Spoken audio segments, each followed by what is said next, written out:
If I had been compelled to busy myself with getting the wood, I could have kept awake. But seated before the fire with nothing to do, I became so sleepy, and yet all the time I thought that I could manage to keep awake. I sprang up suddenly, awakened by a violent barking. It was night. I probably had slept for a long time, and the fire was almost out. No flames lit the hut now. Capi was barking loudly, furiously. But strange, there was no sound from Zerbino or Dulcie. "What's the matter?" cried Vitalis, waking up. "I don't know." "You've been to sleep and the fire's gone out." Capi had run to the opening, but had not ventured outside. He stood on the threshold, barking. "What has happened?" I asked in my turn. In answer to Capi's barks came 2 or 3 mournful howls. I recognized Dulcie's voice. These howls came from behind our hut and at a very short distance. I was going out, but Vitalis put his hand on my shoulder and stopped me. "First," he said, in a tone of command, "put some wood on the fire." While I obeyed, he took a sprig from the fire and blew it out, until only the point remained burning. He held the torch in his hand. "Come and see what is the matter," he said. "You walk behind me. Go ahead, Capi." As we went out, there was a frightful howl. Capi drew back, cowering behind us in terror. "Wolves!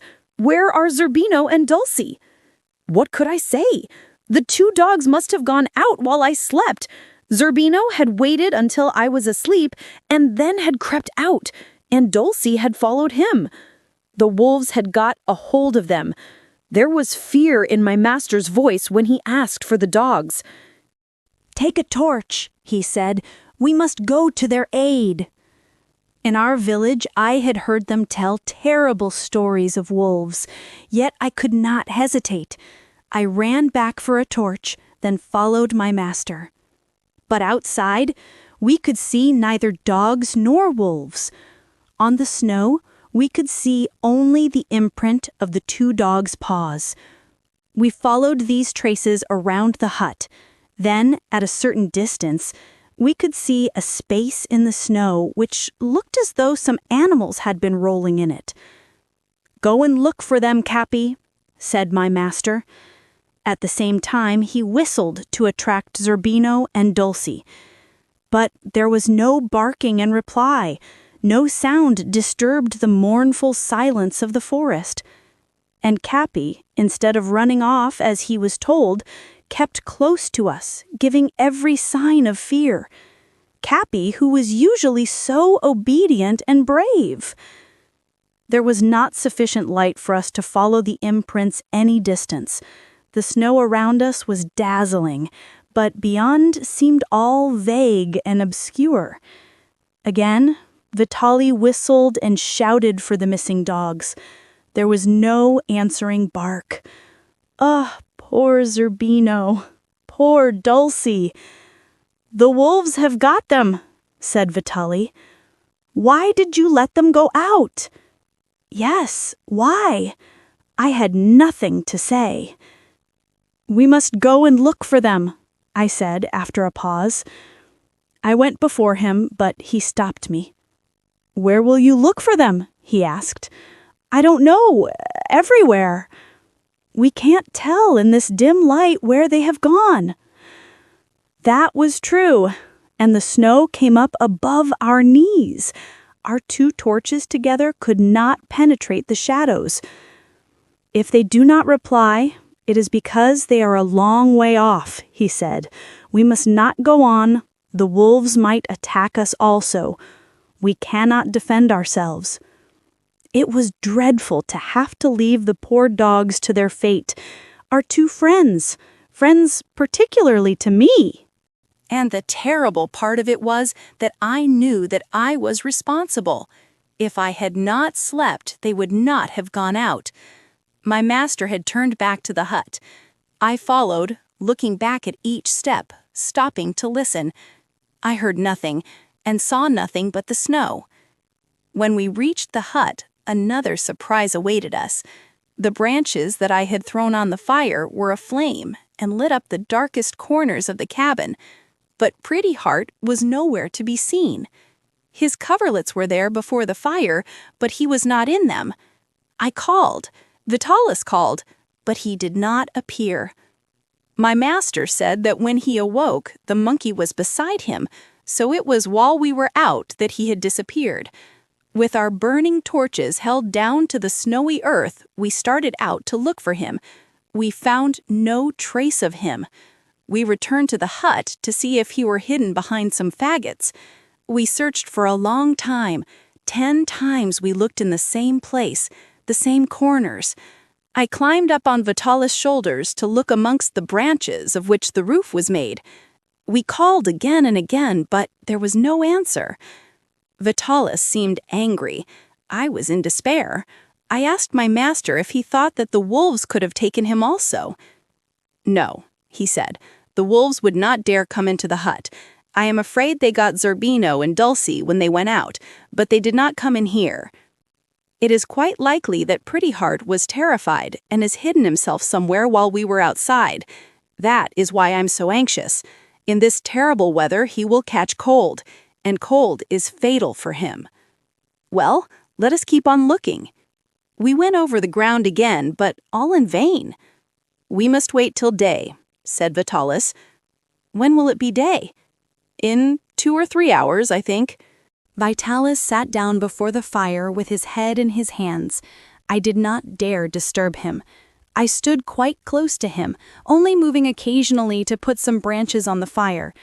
Once or twice he got up and went to the door. He looked at the sky, listened attentively, then came back and sat down. I would rather that he had been angry with me than that he should be so silent and sad. The 3 hours passed slowly.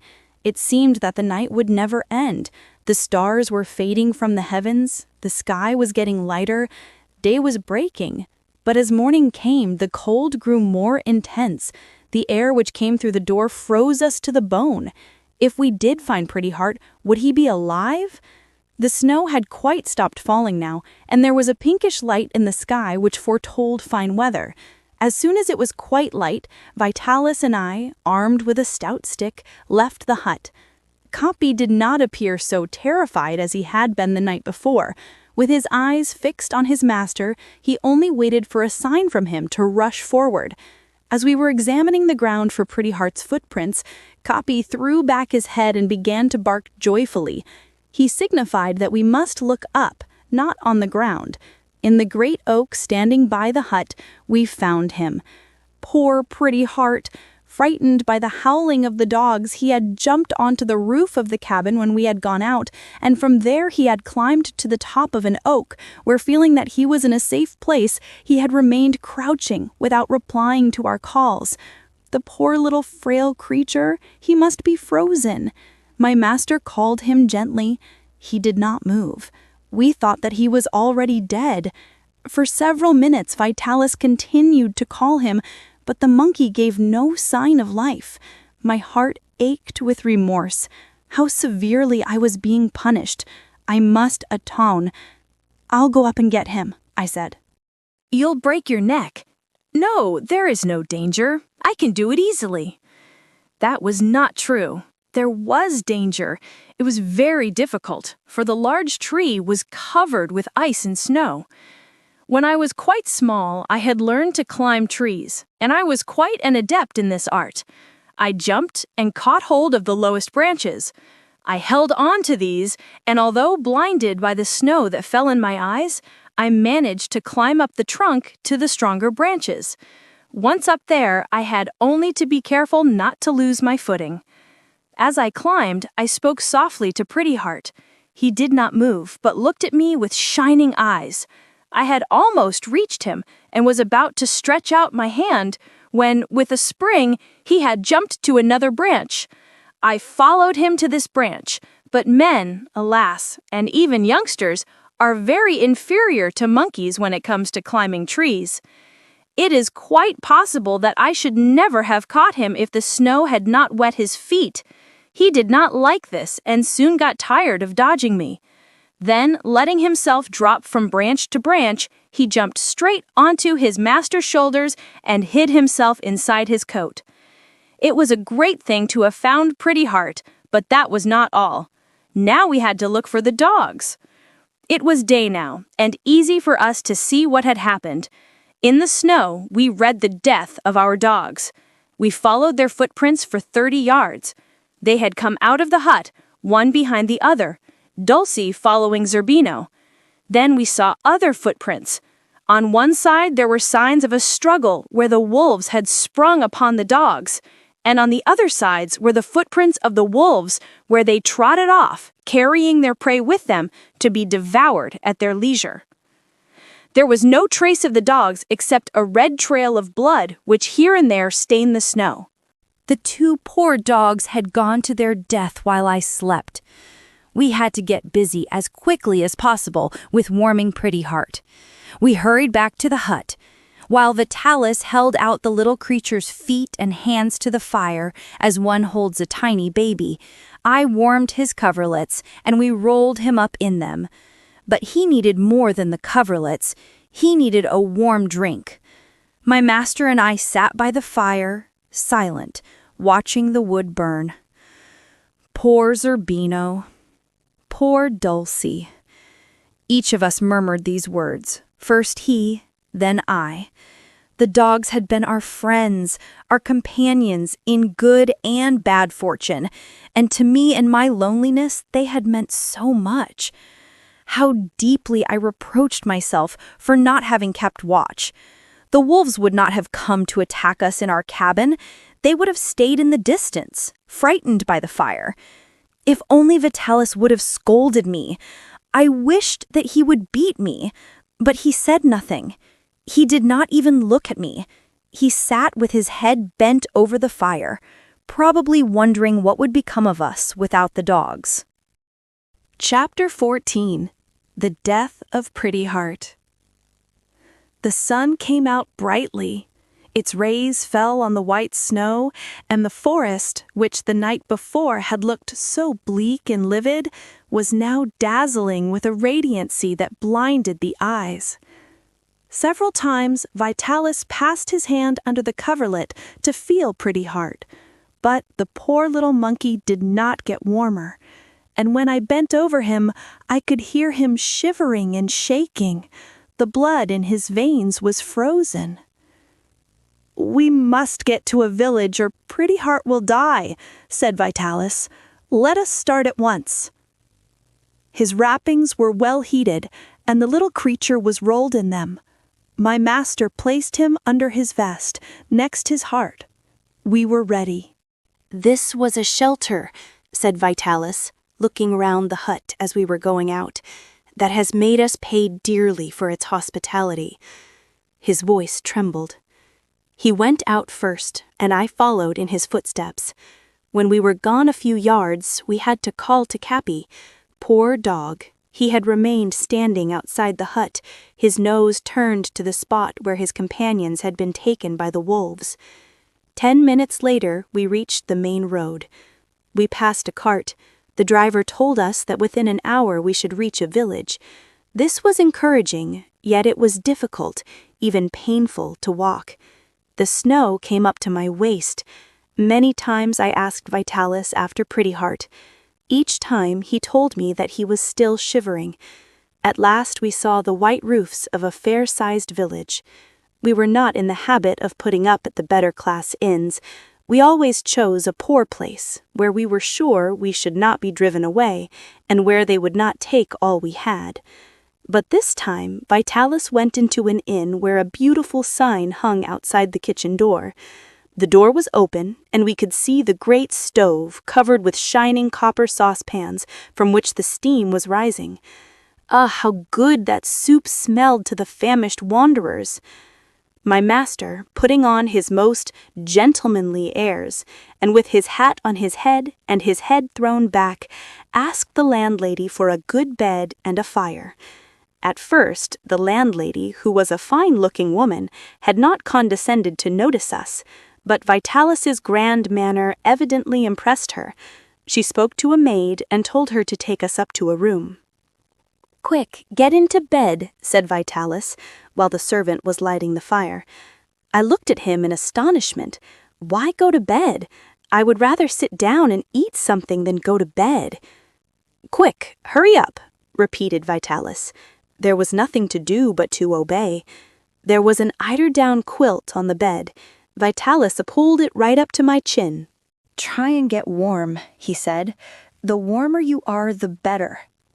It seemed to me that Pretty Heart needed warming much more than I, because I was not very cold now. While I laid still under the eiderdown trying to get warm, Vitalis, to the servant's astonishment, turned a little Pretty Heart round and round before the fire, as though he were going to roast him. "Are you warm?" Vitalis asked me after a few minutes.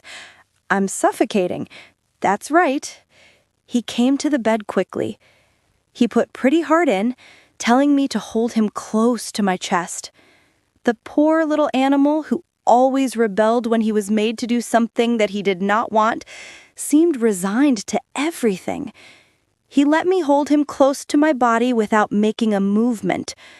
But he was not cold now. His body was burning. My master, who had gone down to the kitchen, soon returned carrying a bowl of well-sweetened wine. He tried to make Pretty Heart drink a few spoonfuls, but the poor little creature could not unclench his teeth.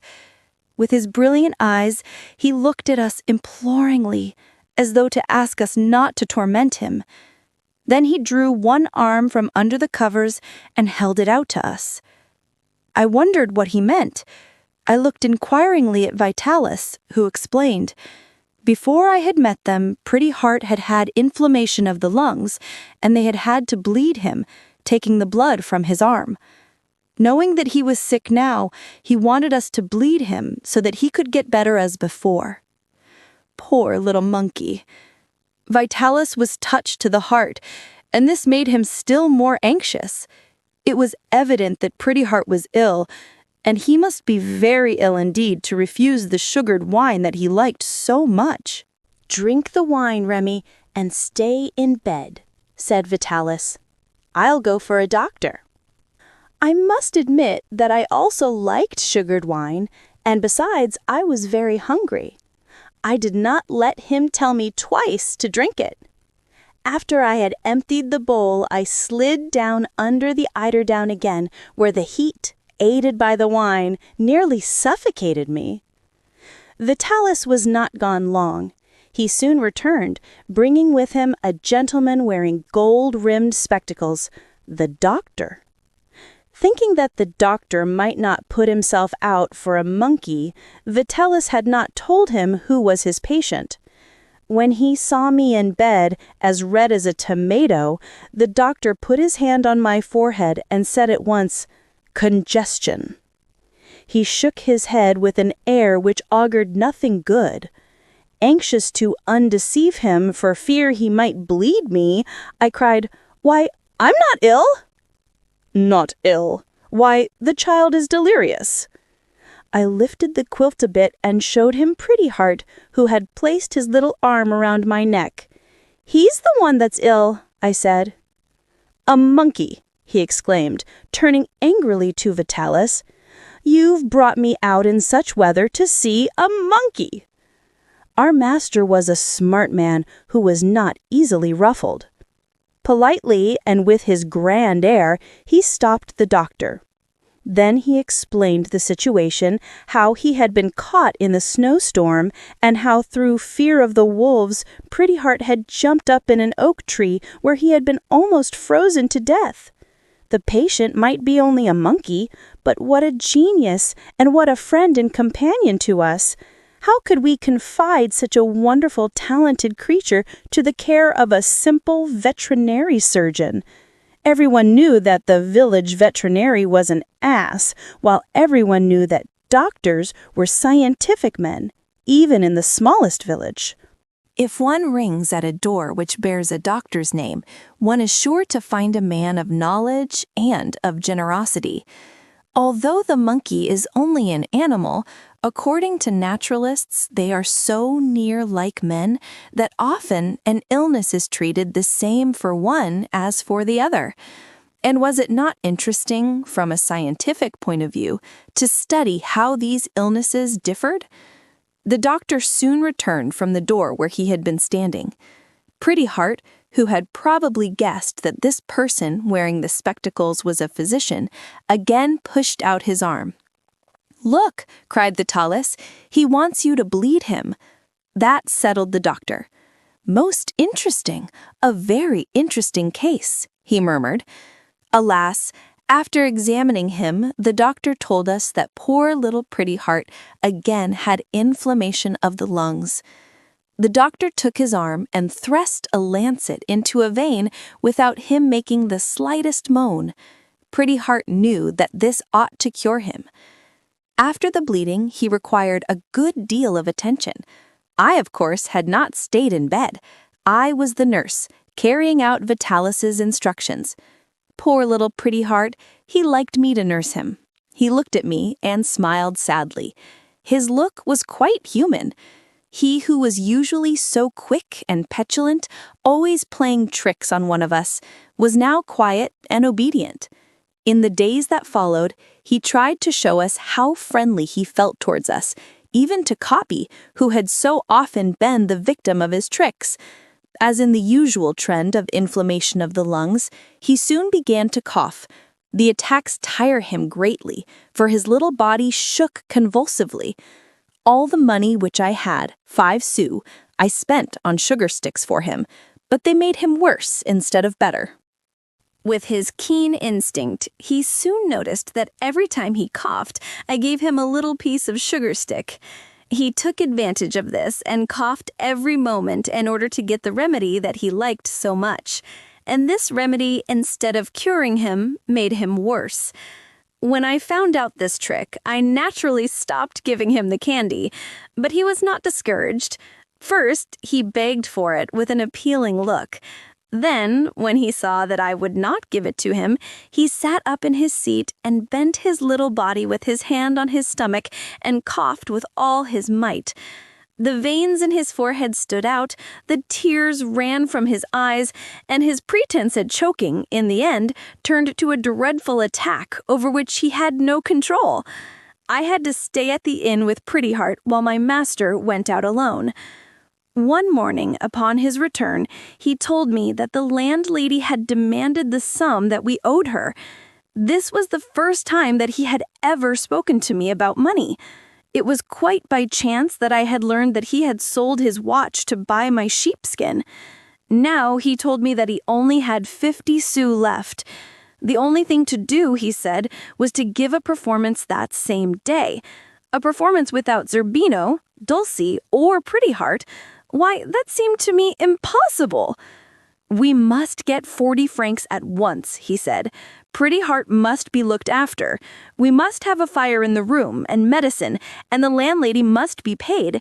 If we pay her what we owe her, she will give us another credit. 40 francs in this village, in the cold, and with such poor resources at our command?" While I stayed at home with Pretty Heart, Vitalis found a hall in the public market, for an out-of-door performance was out of the question. He wrote the announcements and stuck them up all over the village. With a few planks of wood, he arranged a stage and bravely spent his last 50 sous to buy some candles, which he cut in half so as to double the lights. From the window of our room, I saw him come and go, tramping back and forth in the snow. I wondered anxiously what program he could make. I was soon enlightened on this subject, for along came the town crier of the village, wearing a scarlet cap, and stopped before the inn. After a magnificent roll of his drum, he read out our program. The Tallis had made the most extravagant promises. There was to be present a world-renowned artist, that was Capi, and a young singer who was a marvel. The marvel was myself. But the most interesting part of the farce was that there was no fixed price for the entertainment. We relied upon the generosity of the audience, and the public need not pay until after it had seen, heard, and applauded. That seemed to me extraordinarily bold. Who was going to applaud us? Capi certainly deserved to be celebrated, but I was not at all convinced that I was a marvel. Although Pretty Heart was very ill at this moment, when he heard the drum, he tried to get up. From the noise and Capi's barks, he seemed to guess that it was to announce our performance. I had to force him back on his bed. Then he made signs to me to give him his general's uniform, the red coat and trousers with gold braid, and hat with the plume. He clasped his hands and went down on his knees to beg me. When he saw that he could get nothing from me by begging, he tried what anger would do, then finally melted into tears. It was evident that we should have a great deal of trouble to convince him that he must give up all idea of playing that night. I thought it would be better not to let him know when we started. When Vitalis returned, he told me to get my harp ready and all the things we required for the entertainment. Pretty Heart, who knew what this meant, turned to his master and commenced his entreaties again. He could not have better expressed his desires than by the sounds he uttered, the twisting of his face and the turns of his body. There were real tears on his cheeks, and there were real kisses that he imprinted on Vitalis's hand. "You want to play?" asked Vitalis, who had not been told what happened before. "Yes, oh yes!" Pretty Heart's whole person seemed to cry out. He tried to jump to show that he was no longer sick.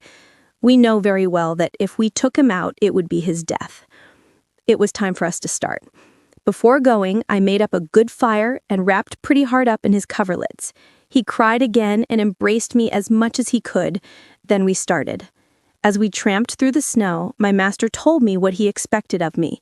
We could not, of course, give our usual repertoire, as our principal actors were missing, but Capi and I could vie with each other in doing our best. We had to collect 40 francs. 40 francs! It was terrible! Impossible! Vitalis had prepared everything. All we had to do now was light the candles, but this was an extravagance that we could not indulge in until the room was filled, for our illuminations would not have to come to an end before our entertainment. Whilst we took possession of our theater, the town crier, with his drum, came through the village streets for the last time. After I had dressed Capi and myself, I went outside and stood behind a pillar to watch the people arrive. The roll of the drum became louder. It was approaching the marketplace, and I could hear a babble of voices. Behind the drum came a score of youngsters, all keeping step. Without stopping the beating of his drum, the town crier took up his place between the two large lamps that were lit at the entrance of our theater. The public had only to walk in and take their seats for the performance to commence. Alas, how long they were coming, and yet the drum at the door continued gaily its rat-ta-ta-ta. All the boys in the village must have been there, but it was not the youngsters who were likely to give us 40 francs. There would have to be some important people, open-handed and generous. At last, Vitalis decided that we ought to commence, although the hall was far from being full, but we could not wait longer, worried as we were by the terrible question of candles. I had to appear first and sing a few songs, accompanying myself on the harp.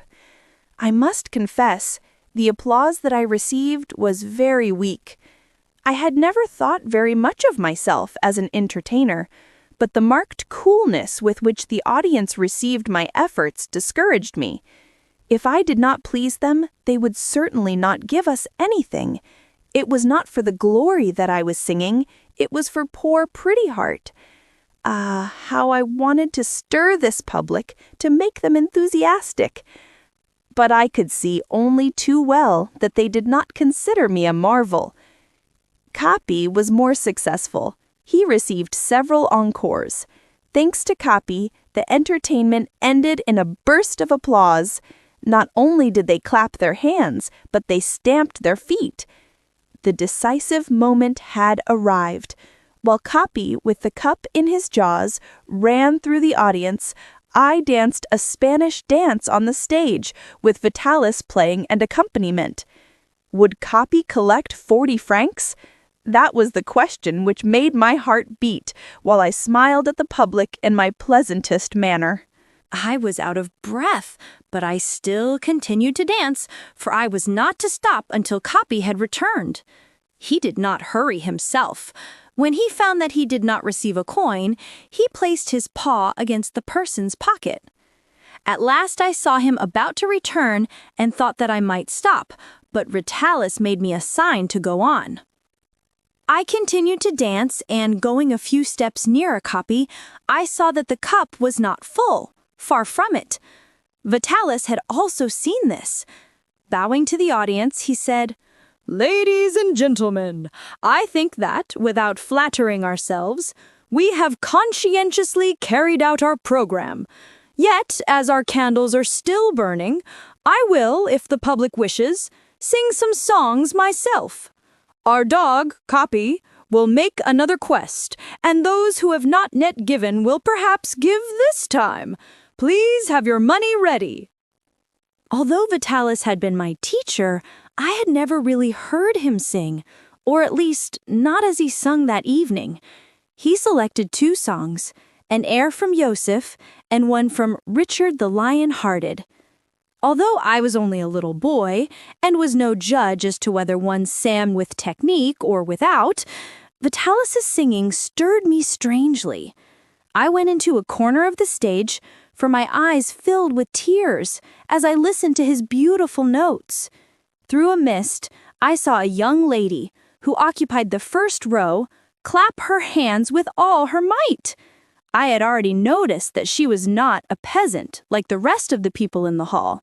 She was a lady, young and beautiful, and from her handsome fur coat, I took her to be the richest woman in the village. She had with her a little child who had applauded Capi heartily. It was probably her son, for the likeness was striking. After the first song, Capi went the round again. I saw with surprise that the lady had not put anything into her cup. When my master had finished the air from the second opera, she beckoned me to her. "I want to speak to that gentleman," she said. I was surprised. I thought she would have done better to have dropped something into the cup. Capi returned. He had collected very little more on this second round. "What does the lady want?" asked Vitalis. "To speak to you." "I have nothing to say." She did not give anything to Capi. Perhaps she would like to give it now. Then it is for Capi to go to her, not for me. However, he decided to go and took the dog with him. I followed them. By now a servant had appeared, carrying a lantern and a rug. He stood beside the lady and the child. Vitalis bowed coldly to her. "Forgive me for having disturbed you," she said, "but I wanted to congratulate you." Vitalis bowed without saying a word. "I am a musician," continued the lady. "I am telling you this so that you will know how much I appreciate your superb talent." Superb talent? My master, the dog trainer? I was amazed. "An old man like me has no talent," he replied coldly. "Do not think that I am inquisitive, but," began the lady. "I am quite willing to satisfy your curiosity, madam," he said. "You are surprised that a dog trainer is able to sing a little. But I have not always been what I am now. When I was younger, I was the servant of a great singer, and like a parrot, I imitated him. I began to repeat some of the songs he practiced in my presence. That is all." The lady did not reply.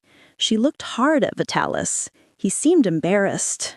"Goodbye, sir," she said at last, laying a stress on the word sir. "Goodbye, and once more let me thank you for the exquisite delight you have given me this evening." And leaning towards Capi, she dropped a gold piece in his cup. I thought that Vitalis would escort her to the door, but he did nothing of the kind. And when she was out of hearing, I heard him swear softly in Italian. "She gave Capi a louis," I said. I thought he was going to give me a blow, but he let his raised hand fall to his side. "A louis," he said, as though he were coming out of a dream. "Ah, yes, Poor pretty heart. I had forgotten him. Let us go back to the little creature at once. I climbed the stairs of the inn first and went into the room. The fire was not out, but there were no flames. I lit a candle quickly. I was surprised not to hear any sound from Pretty Heart. I found him lying under his coverlets, stretched out his full length, dressed in his general's uniform. He appeared to be asleep.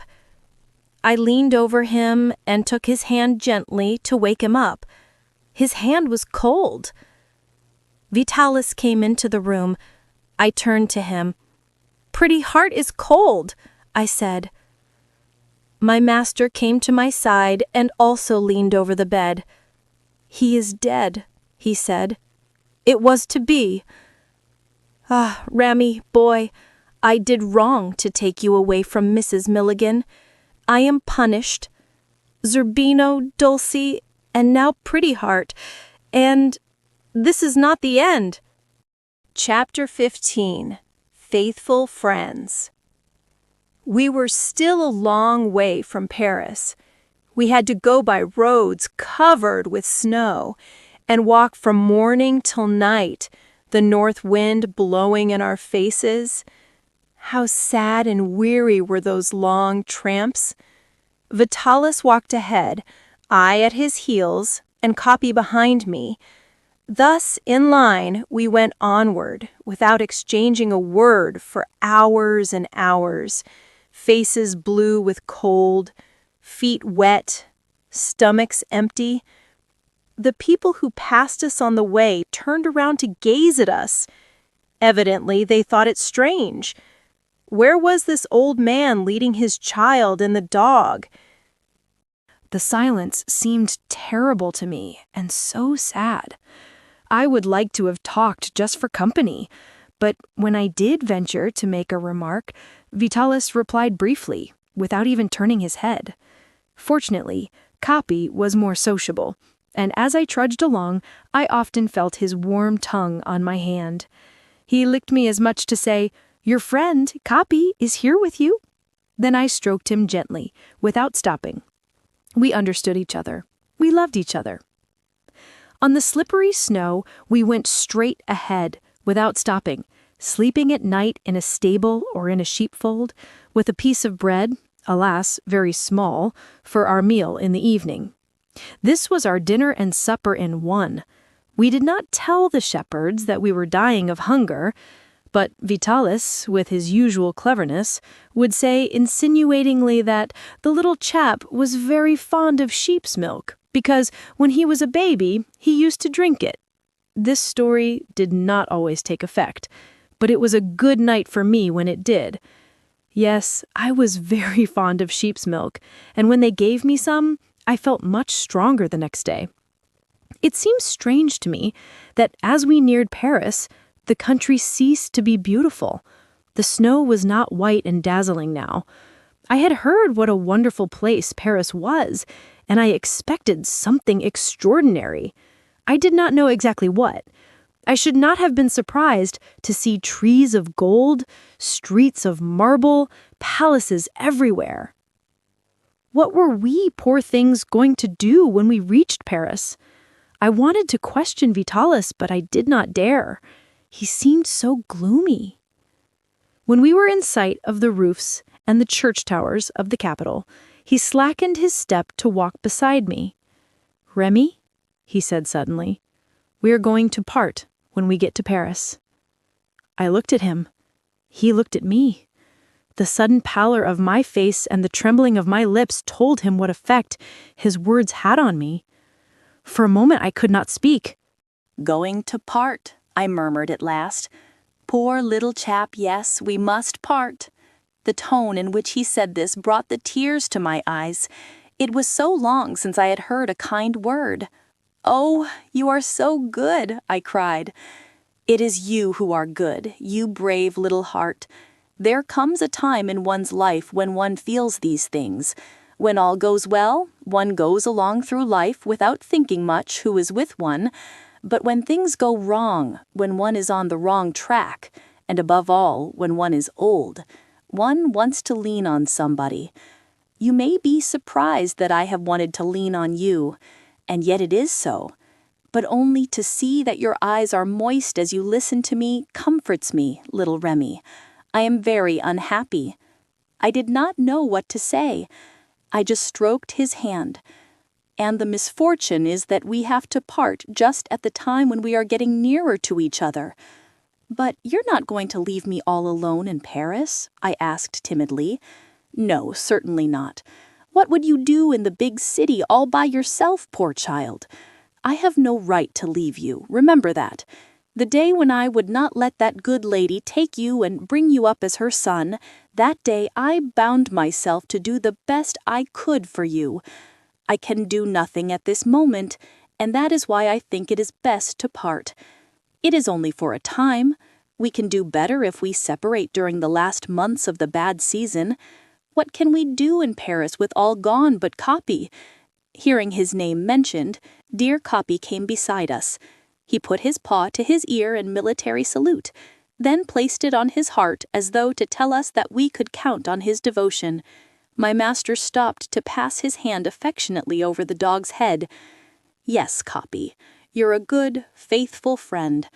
But alas, without the others we can't do much now. But my harp. If I had 2 children like you, it would be better. But an old man with just 1 little boy is bad business. I am not old enough.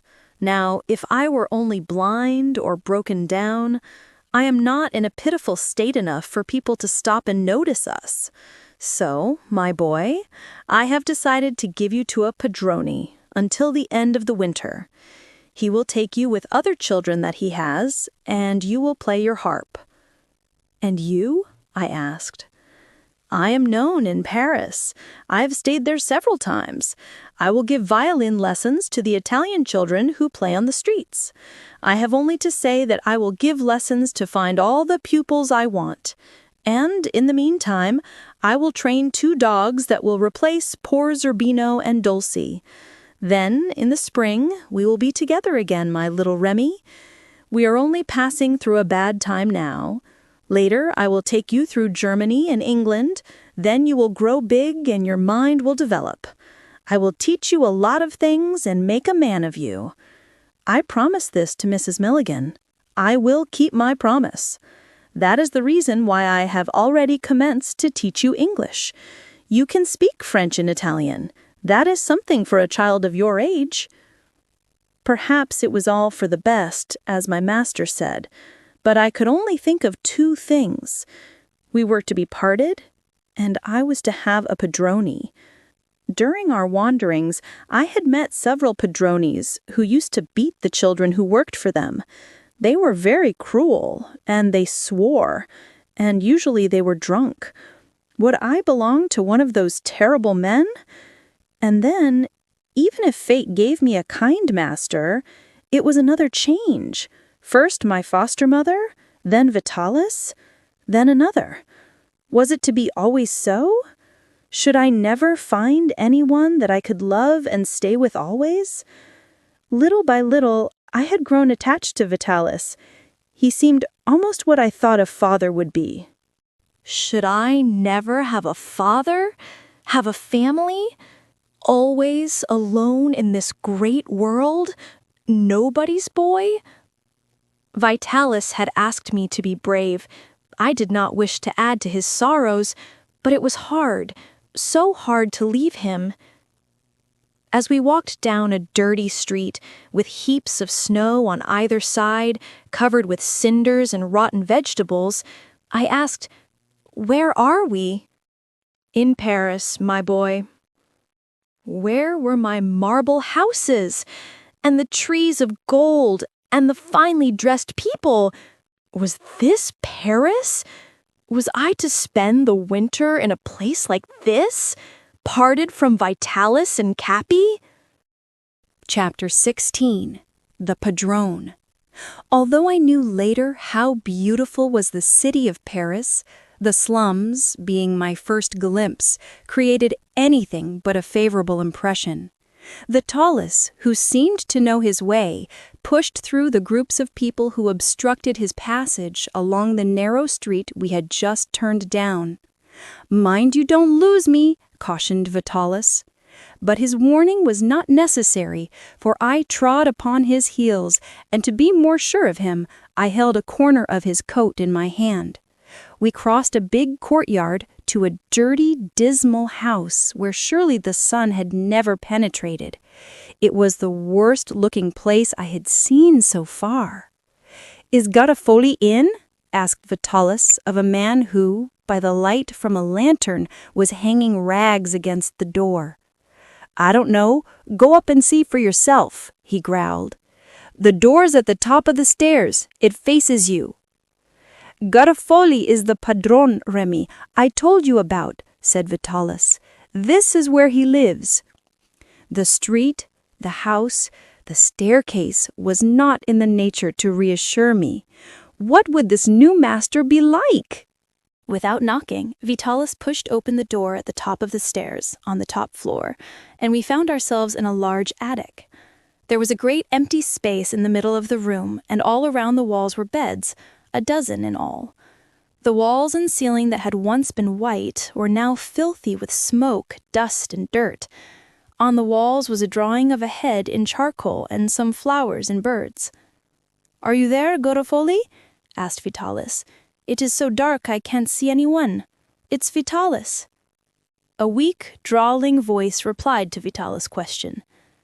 "Signor Garofoli has gone out. He will not be back for 2 hours." A boy about 12 years of age came forward. I was struck by his strange looks. Even now, as I write, I can see him as I saw him then. He had no body, so to speak, for he seemed all legs and head. His great head was out of all proportion. Built so, he could not have been called handsome, yet there was something in his face which attracted one strangely, an expression of sadness and gentleness and, yes, hopelessness. His large eyes held your own with sympathy. "Are you sure he will not be back for 2 hours?" asked Vitalis. "Quite sure, signor. That will be dinner time, and no one ever serves dinner but Signor Garofoli. Well, if he comes in before, tell him that Vitalis will be back in 2 hours." "Very well, signor." I was about to follow Vitalis when he stopped me. "Stay here," he said. "You can rest." "Oh, I'll come back," he added, reassuringly, noticing my look of anxiety. "Are you Italian?" asked the boy when Vitalis's heavy step could no longer be heard on the stairs. "No," I replied in French. "I'm French." That's a good thing. What, you like the French better than the Italians?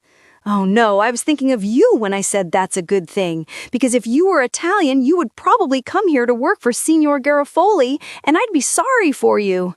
Is he wicked then? The boy did not reply, but the look he gave me spoke more than words. As though he did not wish to continue the conversation, he went over to the fireplace. On a shelf in the fireplace was an immense earthenware saucepan. I drew nearer to the fire to warm myself, and I noticed that the pot had something peculiar about it. The lid, through which a straight tube projected to allow the steam to escape, was fixed on the saucepan on one side with a hinge and on the other with a padlock. "Why is that closed with a padlock?" I asked inquisitively. "So that I shan't take any of the soup. I have to look after it, but the boss doesn't trust me." I could not help smiling. "You laugh," he said sadly, "because you think that I'm a glutton. Perhaps if you were in my place, you'd do the same as I've done. I'm not a pig, but I'm famished, and the smell of the soup as it comes out through the spout makes me still hungrier." "Doesn't Signor Garofoli give you enough to eat? He starves us." "Oh, I'll tell you what I've done, because if he's going to be your master, it will be a lesson for you. My name is Mattia. Garofoli is my uncle. My mother, who lives in Lucca in Italy, is very poor and only has enough for herself and my little sister Christina. When Garofoli came to beautiful Lucca last year, he brought me back with him. Oh, it was hard to leave my little sister.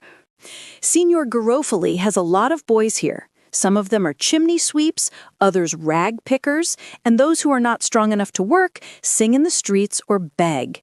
Garofoli gave me 2 little white mice to show to the public, and I had to bring him back 30 sous every night. As many sous as you are short a day, so many blows you get. It is hard to pick up 30 sous, but the blows are hard too, especially when it's Garofoli who gives them. So I did everything that I could to get the money, but I was often short. Nearly all the other boys had their money when they returned at night, but I scarcely ever had mine, and Garofoli was mad. There is another boy here who also shows mice, and he's taxed 40 sous, and he brings that sum back every night. Several times I went out with him to see how he made it. "Well?" I asked. "Oh, the ladies always said, 'Give it to the pretty little one, not the ugly boy.' The ugly one, of course, was I. So I did not go out with him any more. A blow hurts, but it hurts more to have things like that said, and before a lot of people. You don't know that, because no one has ever told you that you are ugly. Well, when Garofoli saw that beating me didn't do any good, he tried another way. Each night, he took away some of my supper. It's hard, but I can't say to the people in the streets who are watching my mice, 'Give me something or I won't get any supper tonight.' They don't give for that reason. Why do they give? Because you are pretty and nice, or because you remind them of a little boy they've lost, not because they think you're hungry. Oh, I know their ways. Say, ain't it cold today?" "Awful cold." "I didn't get fat on begging," went on the boy. I got so pale, and then, after a time, I often heard people say, "That poor child is starving to death. A suffering look does what good looks can't do, but you have to be very starved for that." They used to give me food. That was a good time for me because Garofoli had stopped giving me blows just then to see if it would hurt me more to go without supper. So when I got something to eat outside, I didn't care. But one day Garofoli came along and saw me eating something, a bowl of soup that the fruiteron gave me. Then he knew why I didn't mind going without supper at home. After that, he made me stay at home and look after the soup here. Every morning before he goes out, he puts the meat and the vegetables into the saucepan and locks the lid on, and all I have to do is to see that it boils. I smell the soup, but that's all. The smell of the soup doesn't feed you, it makes you more hungry. Am I very white? As I never go out now, I don't hear people say so, and there's no mirror here. "You don't seem any paler than others," I said. "Huh, you say that because you don't want to frighten me, but I'm glad I'm sick. I want to be very ill." I looked at him in amazement. "You don't understand," he said with a pitiful smile. "When one is very ill, they take care of you or they let you die. If they let me die, it will be all over. I shan't be hungry anymore, and there will be no more beatings. And they do say that when we die, we go up and live with God. Then, if I'm up there, I can look down on Mama and Christina, and I can ask God not to let my little sister be unhappy. Also, if they send me to the hospital, I shall be pleased." The hospital? No matter how sick I felt while tramping across the country, if I thought I might be sent to the hospital, I always found strength to go on. "I'm quite ill now, but not ill enough to be in Garofoli's way," he went on in his weak, drawling voice. "But I'm getting weaker. Garofoli, fortunately, hasn't given up beating me entirely. He beat me on the head 8 days ago, and look, it's all swelled out now. You see here, this big bump? He told me yesterday it was a tumor, and the way he spoke, I believe that it's something serious. It hurts awful. I'm so giddy at night when I put my head on the pillow, I moan and cry. So I think in 2 or 3 days he'll decide to send me to the hospital. I was in the hospital once, and the sisters speak so kind to you. They say, 'Put out your tongue, little boy,' and 'There's a good boy,' every time you do anything they tell you to do. I think I am almost had enough now to be sent there." He came and stood quite close to me, fixing his great eyes on me. Even though I had not the same reason for hiding the truth from him, I did not like to tell him how terrible he looked with his great glittering eyes, his hollow cheeks, and his bloodless lips. "I should think you're ill enough to go to the hospital," I said. "At last!" With dragging limbs, he went slowly over to the table and began to wipe it. "Garofoli will be here shortly," he said. "We mustn't talk any more."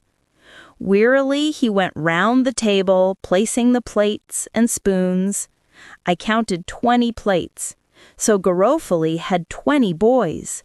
As I only saw 12 beds, they evidently slept, some of them, 2 in a bed. What beds? What sheets? The coverlets must have been brought from the stables when they were too old and not warm enough for the horses. "Don't you come here," said the boy, trying to get somewhere else. "Where?"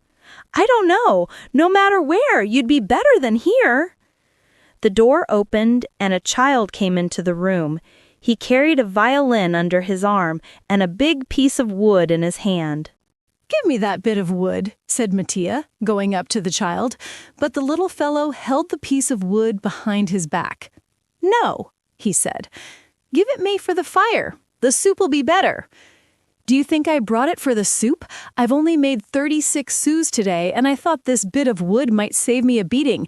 It's to make up for the 4 sous I'm short. You'll have to pay, each in his turn." Mattia said this mechanically, as though the thought of the boy being punished gave him satisfaction. I was surprised to see a hard look come into his soft, sad eyes.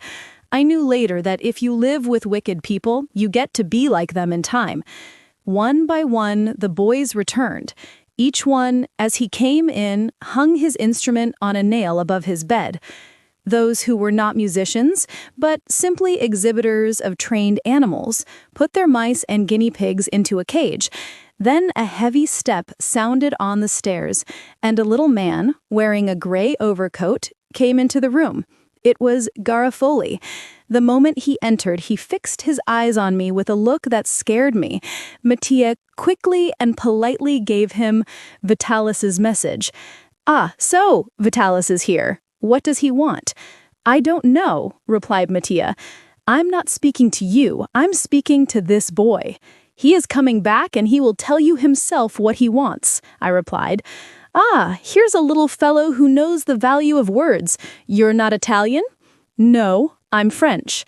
The moment Garofoli entered the room, 2 small boys took their places, one on each side of him, and were waiting until he had finished speaking. Then one took his felt hat and placed it carefully on the bed, and the other brought forward a chair. They did this with the same gravity and respect that a choir boy waits upon a priest.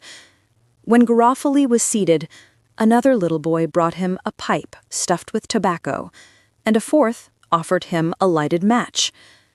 "It smells of sulfur, animal," he cried, throwing it in the grate. The culprit hastened to repair his mistake. Lighting another match, he let it burn for a time before offering it to his master, but Garofoli would not accept it. "No, you imbecile," he said, pushing the boy aside roughly. Then he turned to another child and said with an ingratiating smile, "Riccardo, dearie, bring a match." The dearie hastened to obey. "Now," said Garofoli, when he was comfortably installed and his pipe burning, "now to business, my little angels. Bring the book, Mattia." Garofoli made a sign to the boy who had lit the first match. "You owe me a sou from yesterday. You promised to bring it today. How much have you brought?" The child hesitated for a long time, his face showing distress. "I'm 1 sou short," he said at last. "Ah, you're 1 sou short. It's not the sou for yesterday, it's a sou for today. That makes 2 sous. I've never seen the like of you. It's not my fault. No excuses. You know the rules. Undo your coat. 2 blows for yesterday, 2 for today, and no supper for your impudence. Riccardo, dearie, you're a good boy, and you deserve some recreation. Take the strap." Riccardo, the child who had lit the second match, took down from the wall a short-handled whip with 2 leather-knotted straps. Meanwhile, the boy who was short 2 sous was unfastening his coat. Then he dropped his shirt, baring his body to the waist. "Wait a minute," said Garofoli with an ugly smile. "You won't be the only one, perhaps. It's always pleasant to have a companion." The children stood motionless before their master. At his cruel joke, they all forced a laugh. "The one who laughed most is the one who is short the most," said Garofoli. "I'm sure of that. Who laughed the loudest?" All pointed to the boy who had come home first, bringing his piece of wood. "How much are you short, you there?" demanded Garofoli. "It's not my fault." And the one who says, "It's not my fault," will get an extra cut. How much is missing? I brought back a big piece of wood, a beautiful piece of wood. That's something, but go to the baker's and ask him to exchange your wood for bread. Will he do it? How many sous are you missing? Speak out. I've made 36 sous. You're 4 short, you rogue. And you can stand there before me like that? Down with your shirt. Ricardo, dearie, you're going to have a good time. But the bit of wood, cried the boy. I'll give it to you for supper. This cruel joke made all the children who were not to be punished laugh. All the other boys were then questioned as to how much they had brought home. Ricardo stood with whip in hand until 5 victims were placed in a row before him. You know, Ricardo, I don't like to look on because a scene like this always makes me feel ill. But I can hear, and from the noise I am able to judge the strength of your blows. Go at it heartily, dearie. You are working for your bread.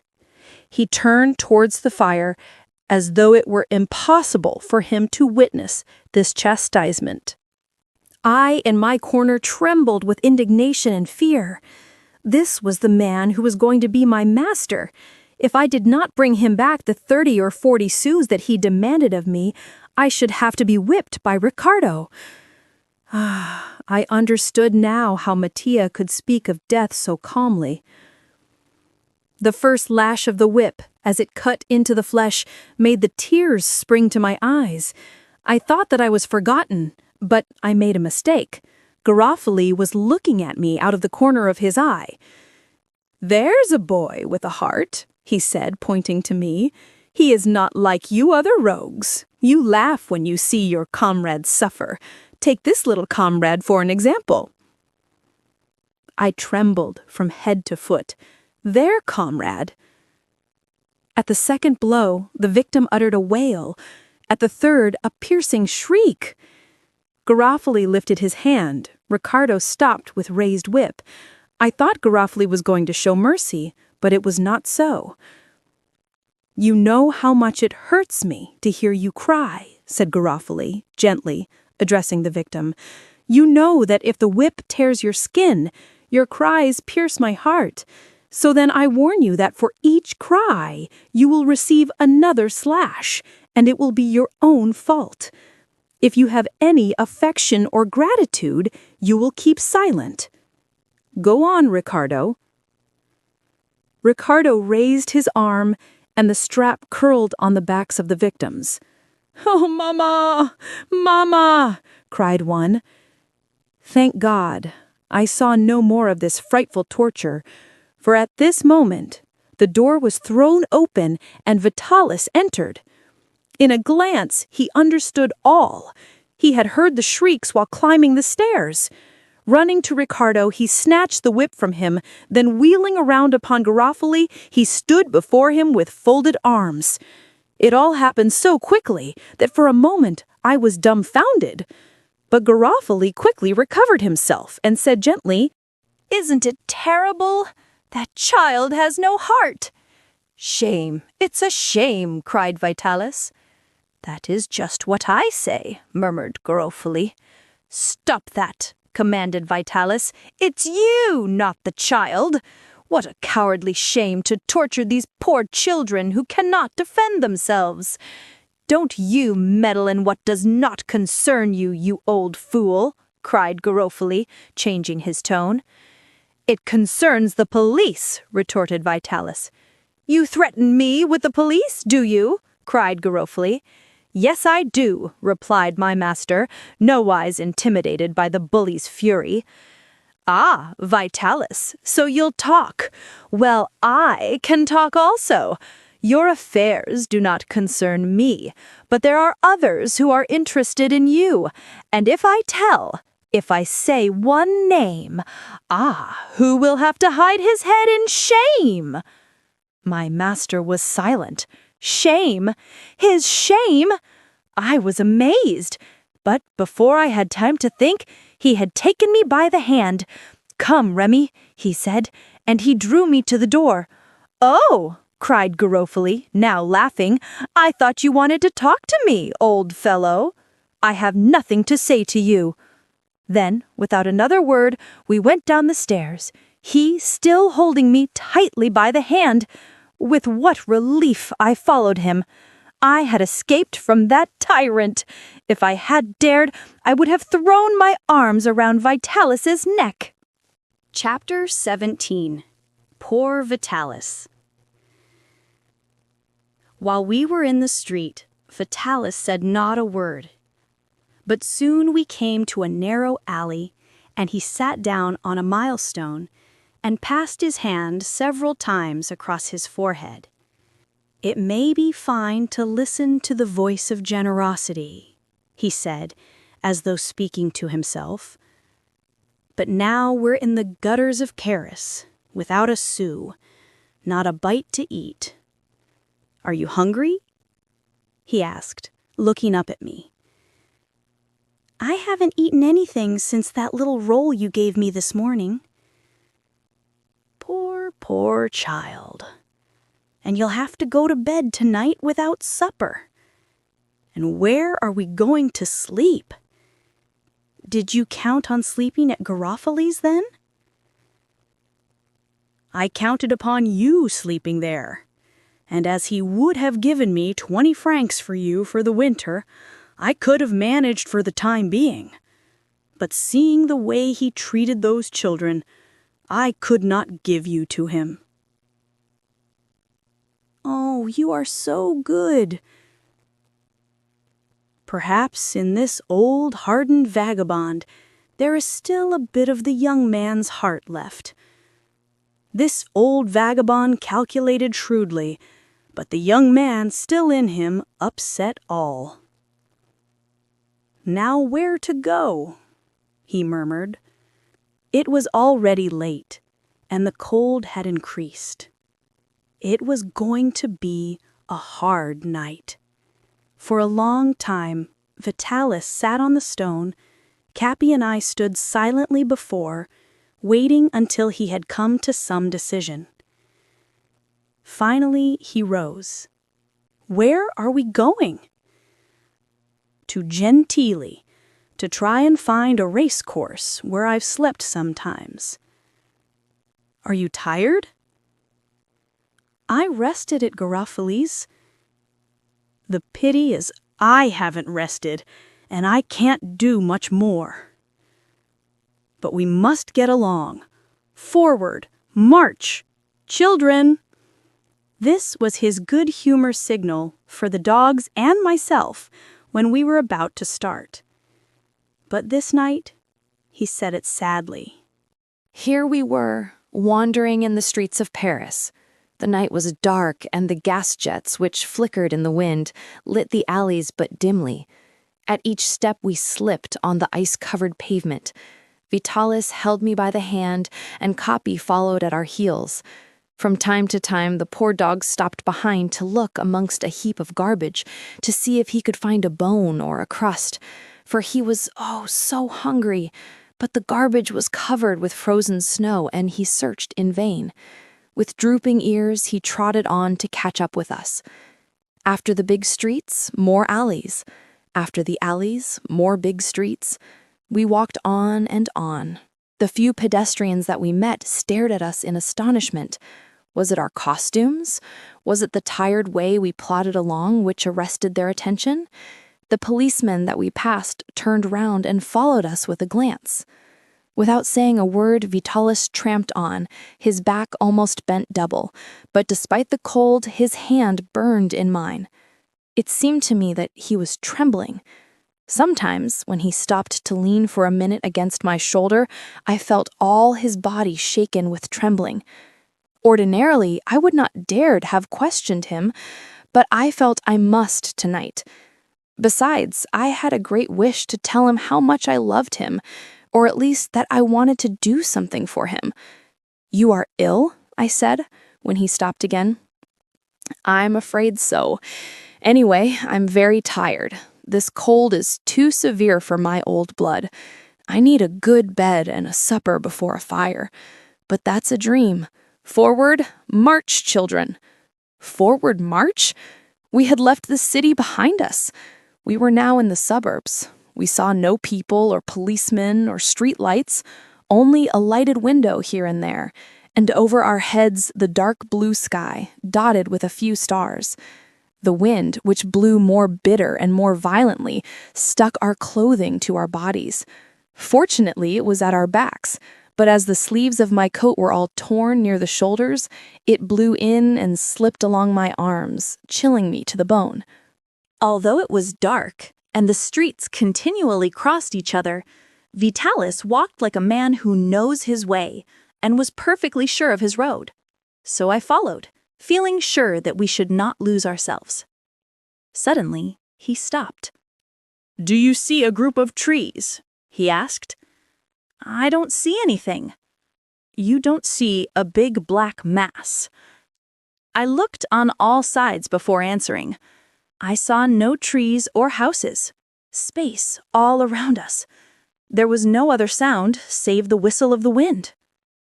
"See, down there." He stretched out his right hand before him. Then, as I did not reply, for I was afraid to say that I saw nothing, he trudged on again. Some minutes passed in silence.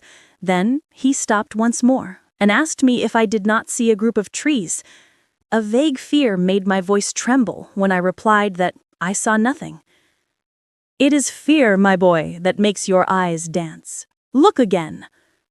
"I tell you, I do not see any trees." "Not on the big road?" "I can't see anything." "We've made a mistake." I could say nothing, for I did not know where we were, nor where we were going. "Let us walk for another 5 minutes, and if we do not see the trees, we will come back here. I might have made a mistake on the road." Now that I knew that we had gone astray, I seemed to have no more strength left. Vitalis pulled me by the arm. "Come, come. I can't walk any farther." "Ah, and do you think I'm going to carry you?" I followed him. "Are there any deep ruts in the road?" "No." "Then we must turn back." We turned. Now we faced the wind. It stung our faces like a lash.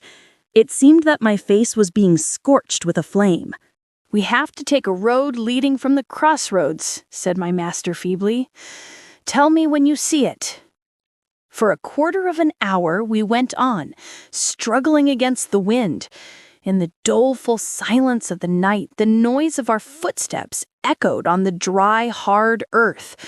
Although scarcely able to put one foot before the other, it was I who dragged Vitalis. How anxiously I looked to the left. In the dark shadows, I suddenly saw a little red light. "See, there's a light," I said, pointing. "Where?" Vitalis looked. Although the light was but a short distance off, he saw nothing. I knew then that his sight was going. "What is that light to us?" he asked. "It is a lamp burning on the table of some worker, or it's near the bed of a dying person. We cannot go and knock at those doors. Away in the country during the night, you can ask hospitality. But so near Paris, we must not expect hospitality here. Come." A few steps more, and I thought I could make out the crossroads and a black mass, which must be the trees. I let go of my master's hand to go ahead quicker. There were deep ruts in the road. "See, here are the ruts," I cried. "Give me your hand, we are saved," said Vitalis. "Look, now you can see the group of trees." I told him that I thought I could see the trees. "In 5 minutes we shall be there," he murmured. We trudged along, but the 5 minutes seemed an eternity. "Where are the ruts?" "They are still on the right." We must have passed the entrance to the racecourse without seeing it. "I think we'd better go back." Once more we turned back. "Do you see the trees?" "Yes, they're on the left." "And the ruts?" "There are not any." "Am I blind?" asked Vitalis in a low voice as he passed his hands across his eyes. "Walk straight along by the trees and give me your hand." "Here is a wall." "No, it's a heap of stones." "No, I am sure it's a wall." Vitalis took a step aside to see if it really was as I said. He stretched out his 2 hands and touched the wall. "Yes, it's a wall," he murmured. "Where is the entrance?" "Look for the track." I stooped down to the ground and felt all along to the end of the wall, but I found no entrance. Then, turning back to where Vitalis stood, I continued to feel along the wall on the other side. The result was the same. There was no opening, no gate. "There is nothing," I said. The situation was terrible. Without doubt, my master was delirious. Perhaps there was no race course here at all. Vitalis stood for a moment as though in a dream. Capi began to bark impatiently. "Shall we look further?" I asked. "No, the race course is walled up." "Walled up?"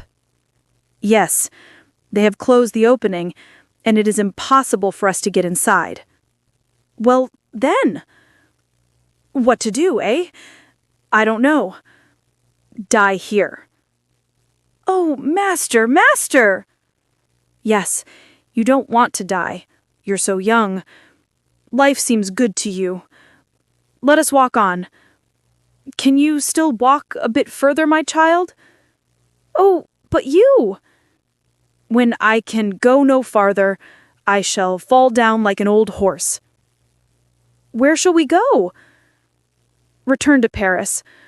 When we meet a policeman, we will let him take us to the police station. I did not want that. But I cannot let you die of cold, boy. Come, little Rémi, come. On, my children, courage."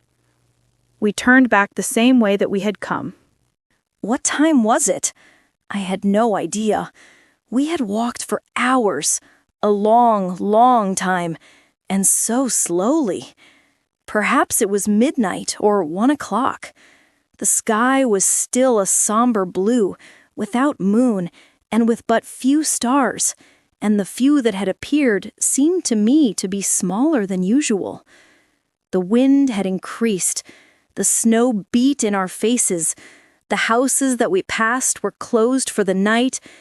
It seemed to me that if the people who slept there, warmly beneath the sheets, knew how cold we were outside, they would have opened their doors to us. Vitalis walked slower and slower. When I spoke to him, he made a sign to me to be silent. We were now nearing the city. Vitalis stopped. I knew that he had come to the end of his strength. "Shall I knock at one of the doors?" I asked. "No, they will not let us in. They are gardeners who live here.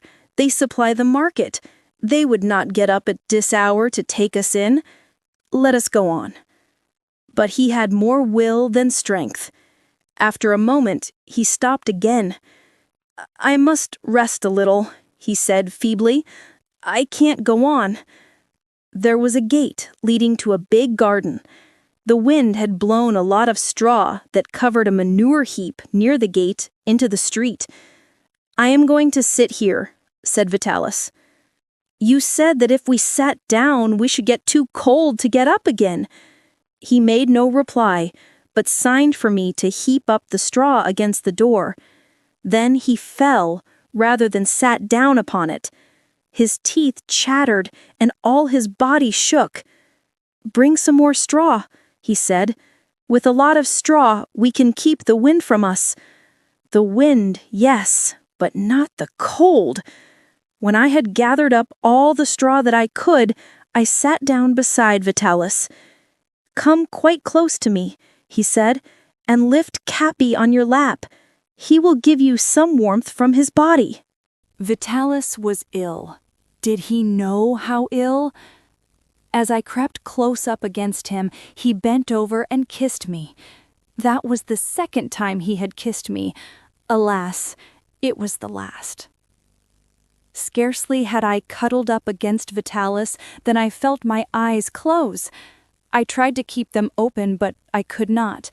I pinched my arms, but there was no feeling in my flesh. On my legs, which were drawn up to my chest, Capi slept already. The wind blew the wisps of straw upon us like dried leaves that fall from a tree. There was not a soul in the street, and around us was the silence of death. This silence frightened me. Of what was I afraid? I did not know, but a vague fear came over me. It seemed to me that I was dying there. And then I felt very sad. I thought of Chavanon, of poor Mother Barberin. Must I die without seeing her again, and our little house, and my little garden? Then I was no longer cold. It seemed that I was back in my little garden. The sun was shining and was so warm. The jonquils were opening their golden petals. The birds were singing in the trees and on the hedges. Yes, and Mother Barberin was hanging out the clothes that she had just washed in the brook, which rippled over the pebbles. Then I left Chavanon and joined Arthur and Mrs. Milligan on the Swan. Then my eyes closed again. My heart seemed to grow heavy, and I remembered no more. Chapter 18. New Friends. When I awoke, I was in a bed, and the flames from a big fire lit up the room in which I was lying. I had never seen this room before, nor the people who stood near the bed. There was a man in a gray smock and clogs, and 3 or 4 children. One, which I noticed particularly, was a little girl about 6 years old, with great big eyes that were so expressive they seemed as though they could speak. I raised myself on my elbow. They all came closer. "Vitalis?" I asked. "He is asking for his father," said a girl, who seemed to be the eldest of the children. "He is not my father. He is my master," I said. "Where is he? Where is Capi?" If Vitalis had been my father, they perhaps would have broken the news to me gently. But as he was only my master, they thought that they could tell me the truth at once. They told me that my poor master was dead. The gardener, who lived on the grounds outside of which we had fallen exhausted, had found us early the next morning, when he and his son were starting off with their vegetables and flowers to the markets. They found us lying huddled together in the snow, with a little covering of their straw over us. Vitalis was already dead, and I should have died, but Capi had crept up to my chest and kept my heart warm. They had carried us into the house, and I had been placed in one of the children's warm beds. "And Capi?" I asked when the gardener stopped talking. "Capi? Yes, the dog. I don't know. He's disappeared." "He followed the body," said one of the children. "Didn't you see him, Benjamin?" "Should say I did," answered another boy. "He walked behind the men who carried the stretcher. He kept his head down, and now and again he jumped up on the body, and when they made him get down, he moaned and howled something terrible." Poor Capi! How many times, as an actor, Had he not followed Zerbino's funeral? Even the most serious children had been obliged to laugh at his display of grief. The more he moaned, the more they had laughed. The gardener and his children left me alone. Not knowing quite what to do or what I was going to do, I got up and dressed. My harp had been placed at the foot of the bed upon which I was lying. I passed the strap over my shoulder and went into the room where the family were. I should have to go, but where? While in bed, I had not felt very weak, but now I could scarcely stand. I was obliged to hold on to a chair to keep from falling. The odor of the soup was too much for me. I was reminded brutally that I had eaten nothing the night before. I felt faint, and staggering, I dropped into a chair by the fire. "Don't you feel well, my boy?" asked the gardener. I told him that I did not feel very well, and I asked him to let me sit by the fire for a little while. But it was not the heat that I wanted, it was food. I felt weaker as I watched the family take their soup. If I had dared, I would have asked for a bowl, but Vitalis had taught me not to beg. I could not tell them I was hungry. Why? I don't know quite, unless it was that I could not ask for anything that I was unable to return. The little girl with the strange look in her eyes, and whose name was Lise, sat opposite to me. Suddenly she got up from the table and, taking her bowl which was full of soup, she brought it over to me and placed it on my knees. Weakly, for I could no longer speak, I nodded my head to thank her. The father did not give me time to speak even if I had been able. "Take it, my boy," he said. "What Lise gives is given with a kind heart. There is more if you want more." If I want more? The bowl of soup was swallowed in a few seconds. When I put down the soup, Lise, who had remained standing before me, heaved a little sigh of content.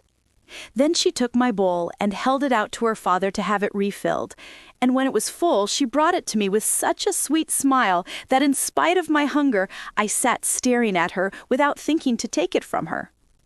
The second bowlful disappeared promptly like the first. It was no longer a smile that curved Lisa's pretty lips. She burst out laughing. "Well, my boy," said her father, "you've got an appetite and no mistake." I was much ashamed, but after a moment I thought it better to confess the truth than to be thought a glutton, so I told them that I had not had any supper the night before. "And dinner?" "No dinner either." "And your master?" "He hadn't eaten either." "Then he died as much from starvation as from cold." The hot soup had given me strength. I got up to go. "Where are you going?" asked the father. "I don't know." "Got any friends or relations in Paris?" "No." "Where do you live?"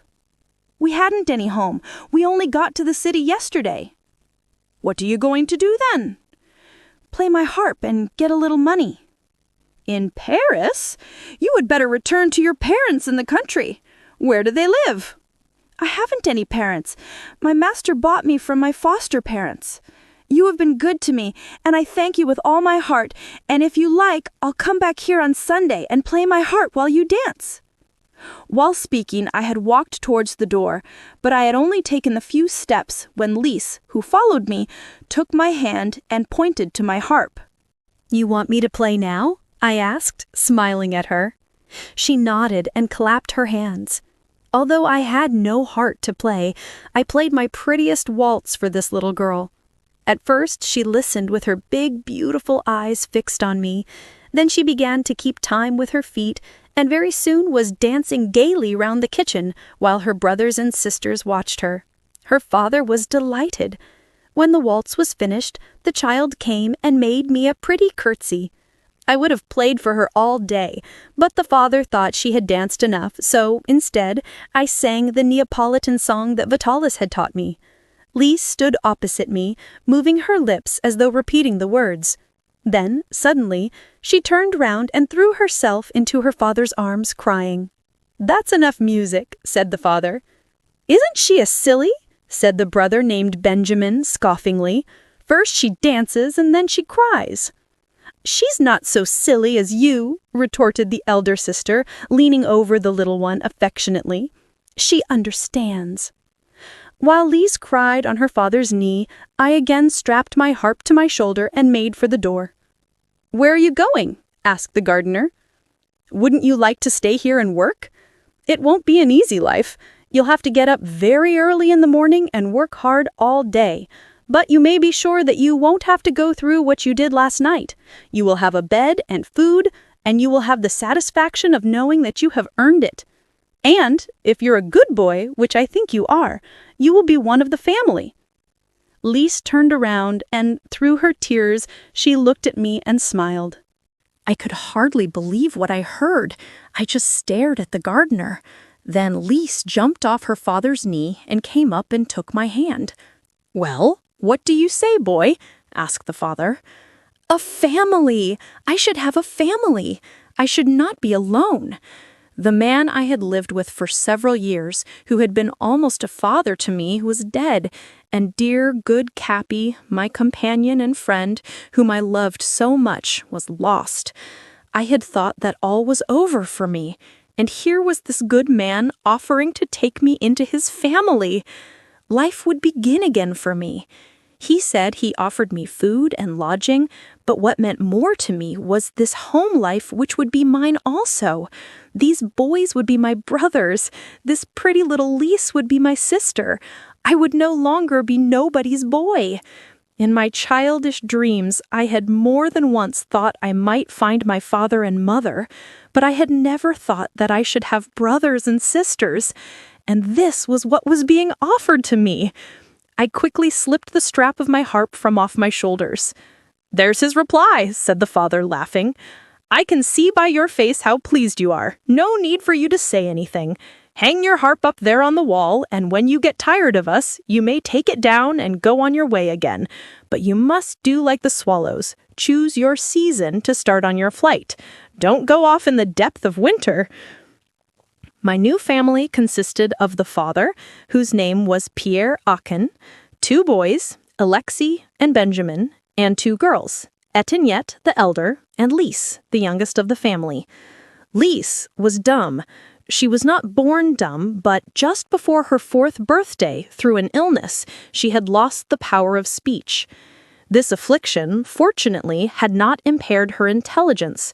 Quite the contrary, her intelligence was developed to an extraordinary degree. She seemed to understand everything, and her sweet, pretty ways made her adored by the family. Since the mother had died, Etiennette had been mother to the family. She had left school early to stay at home to cook and sew and clean the house for her father and brothers. They had quite forgotten that she was the daughter, the sister. They were so accustomed to seeing her doing the work of a servant, for she seldom went out and was never angry. Carrying Lise in her arms, dragging Benny by the hand, getting up at daybreak to get her father's breakfast, going to bed late after washing the dishes, she had not had time to be a child. At 14 years, her face was serious and sad. It was not the face of a little girl. 5 minutes after I had hung my harp on the wall, I was telling them all what had happened the night before, how we had hoped to sleep on the racecourse, when I heard a scratching on the door which opened onto the garden. Then there was a plaintive whine. "Capi! Capi!" I cried, jumping up quickly. But Lise was before me. She had already opened the door. Capi sprang upon me. I took him in my arms. With little howls of joy and his whole body trembling, he licked my face. "And Capi?" I asked. My question was understood. "Well, Capi will remain with you, of course," said the father. As though he knew what we were saying, the dog jumped to the ground, and putting his paw straight on his heart, he bowed. It made the children laugh, especially Lise, and to amuse them, I wanted Capi to perform some of his tricks. But he had no wish to obey me. He jumped on my knee and commenced to lick my face. Then he sprang down and began to drag me by the sleeve of my coat. "He wants me to go out, to take you to your master." The police, who had taken Vitalis away, had said that they wished to question me when I was better. It was very uncertain as to when they would come, and I was anxious to have news. Perhaps Vitalis was not dead as they had thought.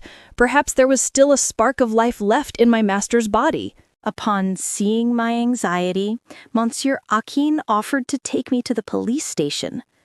When we arrived there, I was questioned at length, but I would give no information until they had declared that poor Vitalis was really dead.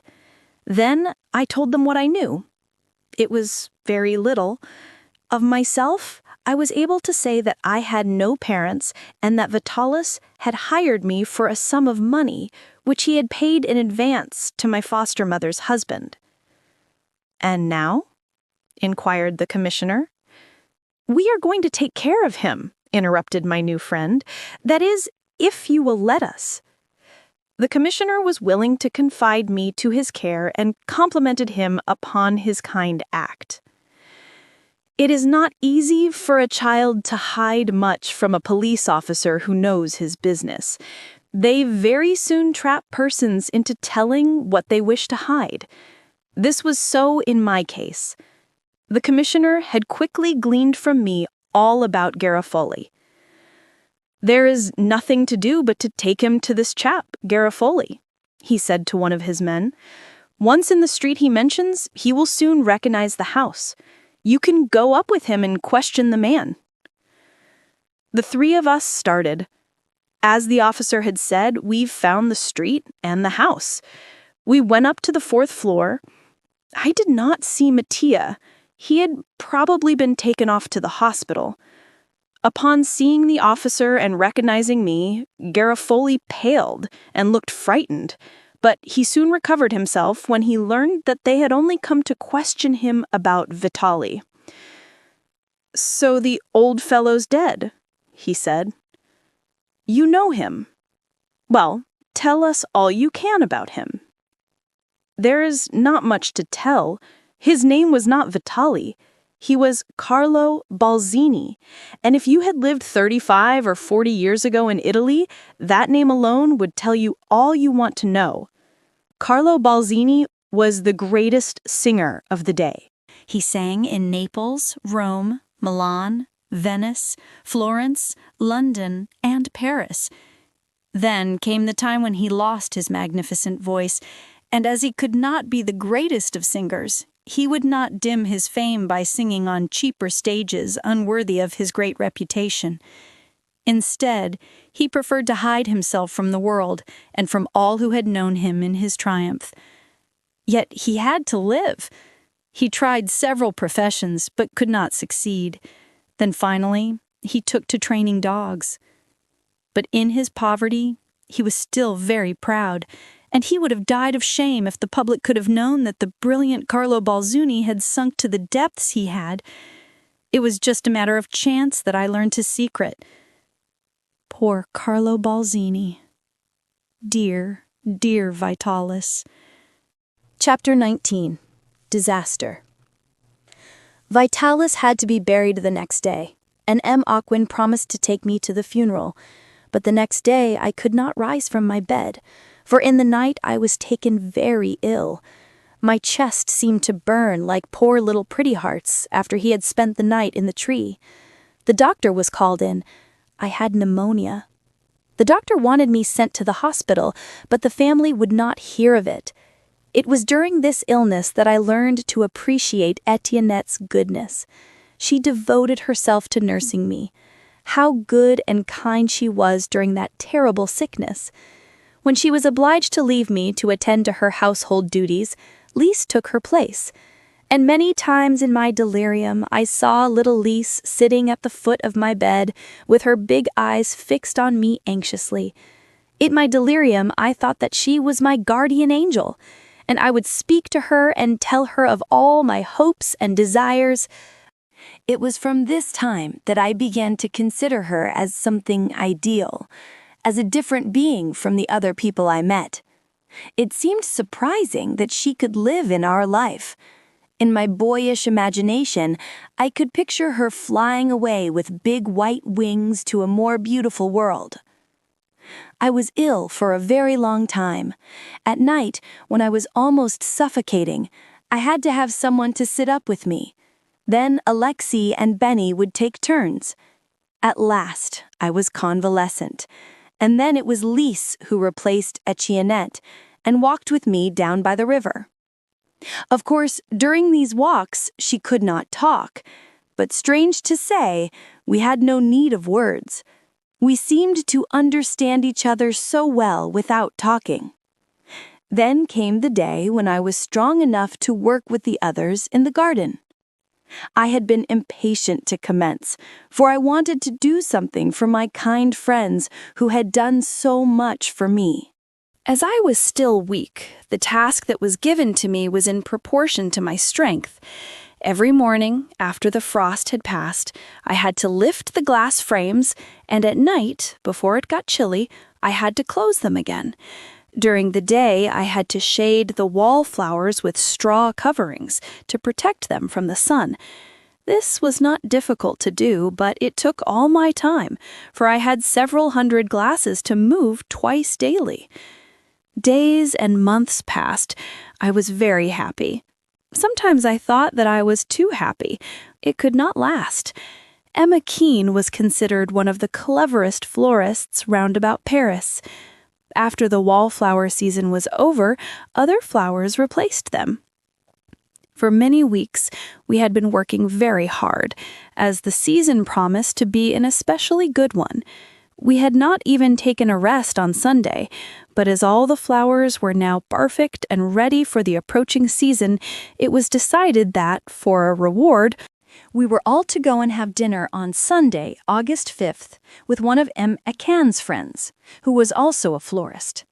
Capi was to be one of the party.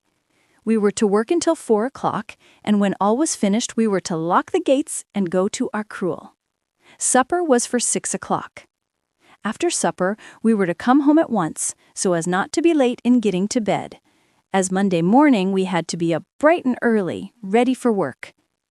A few minutes before 4, we were all ready. "Come on, all of you," cried M. Acan gaily. "I'm going to lock the gates." "Come, Capi."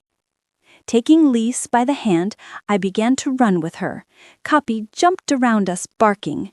We were all dressed up in our best and looking forward to a good dinner. Some people turned round to watch us as we passed. I don't know what I looked like, but Lise, in her blue dress and white shoes, was the prettiest little girl that one could see. Time passed quickly. We were having dinner out of doors when, just as we had finished, one of us remarked how dark it was getting. Clouds were gathering quickly in the sky. "Children, we must go home," said M. Acan. "There's going to be a storm." "Go already," came the chorus. "If the wind rises, all the glasses will be upset." We all knew the value of those glass frames and what they mean to a florist. It would be terrible for us if the wind broke ours. "I'll hurry ahead with Benny and Alexis," the father said. "Rémi can come on with Etiennette and Lise." They rushed off. Etiennette and I followed more slowly with Lise. No one laughed now. The sky grew darker. The storm was coming quickly. Clouds of dust swirled around us. We had to turn our backs and cover our eyes with our hands, for the dust blinded us. There was a streak of lightning across the sky. Then came a heavy clap of thunder. Etiennette and I had taken Lise by the hands. We were trying to drag her along faster, but she could scarcely keep up with us. Would the father, Benny, and Alexis get home before the storm broke? If they were only in time to close the glass cases so that the wind could not get under them and upset them. The thunder increased. The clouds were so heavy that it seemed almost night. Then suddenly there was a downpour of hail. The stones struck us in the face, and we had to race to take shelter under a big gateway. In a minute, the road was covered with white, like in winter. The hailstones were as large as pigeon eggs. As they fell, they made a deafening sound, and every now and again we could hear the crash of broken glass. With the hailstones, as they slid from the roofs to the street, fell all sorts of things. Pieces of slate, chimney pots, tiles, etc. "Oh, the glass frames!" cried Etiennette. I had the same thought. Even if they get there before the hail, they will never have time to cover the glasses with straw. Everything will be ruined.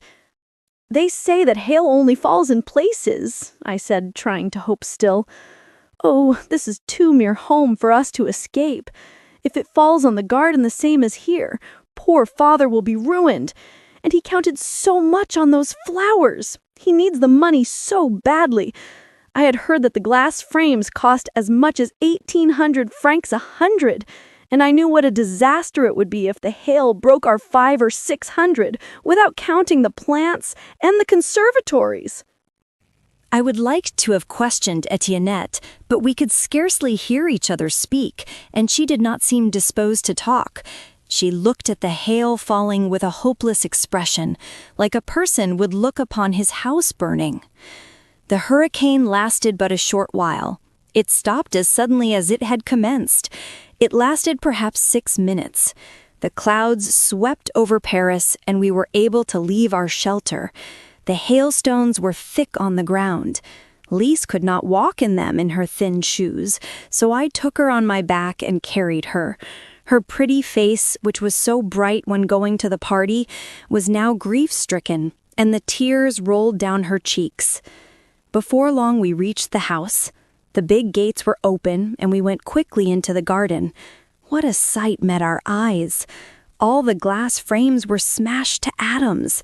Flowers, pieces of glass, and hailstones were all heaped together in our once beautiful garden. Everything was shattered. Where was the father? We searched for him. Last of all, we found him in the big conservatory, of which every pane of glass was broken.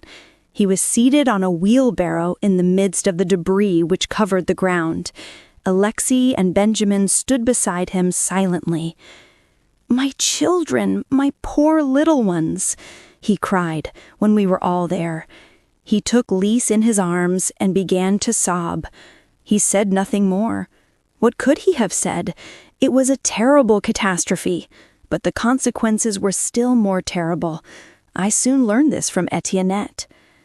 10 years ago, their father had bought the garden and had built the house himself. The man who had sold him the ground had also lent him the money to buy the necessary materials required by a florist. The amount was payable in yearly payments for 15 years. The man was only waiting for an occasion when the florist would be late in payment to take back the ground, house, material, keeping, of course, the 10-year payments that he had already received. This was a speculation on the man's part, for he had hoped that before the 15 years expired, there would come a day when the florist would be unable to meet his notes. This day had come at last. Now, what was going to happen? We were not left long in doubt. The day after the notes fell due, this sum, which was to have been paid from the sale of his season's flowers, a gentleman dressed all in black came to the house and handed us a stamped paper. It was the process server. He came often, so many times that he soon began to know us by name. "How do you do, Mademoiselle Etiennette? Hello, Rémi. Hello, Alexis." And he handed us his stamped paper smilingly, as though we were friends. The father did not stay in the house. He was always out. He never told us where he went. Probably he went to call on businessmen, or he might have been at court. What would the result be? A part of the winter passed. As we were unable to repair the conservatories and renew the glass frames, we cultivated vegetables and hardier flowers that did not demand shelter.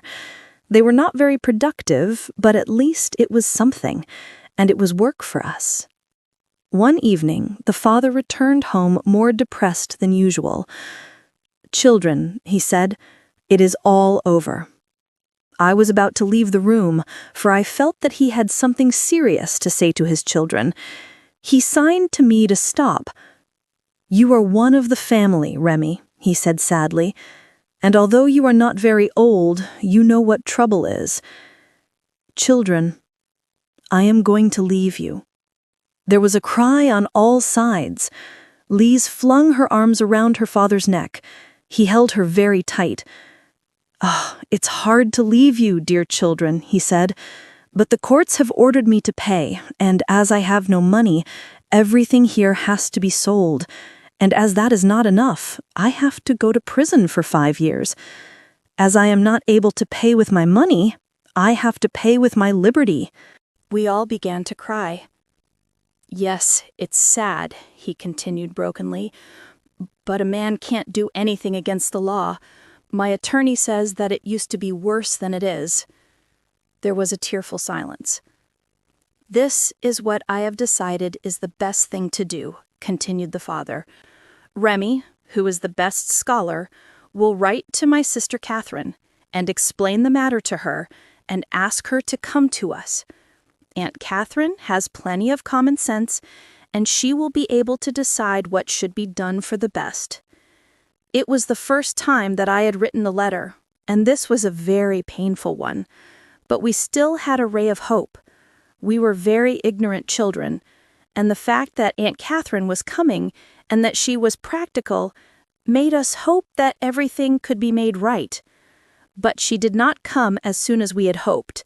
A few days later, the father had just left the house to call on one of his friends when he met the police face to face, coming for him. He returned to the house with them. He was very pale. He had come to say goodbye to his children. "Don't be so downcast, man," said one of them who had come to take him. "To be in prison for debt is not so dreadful as you seem to think. You'll find some very good fellows there."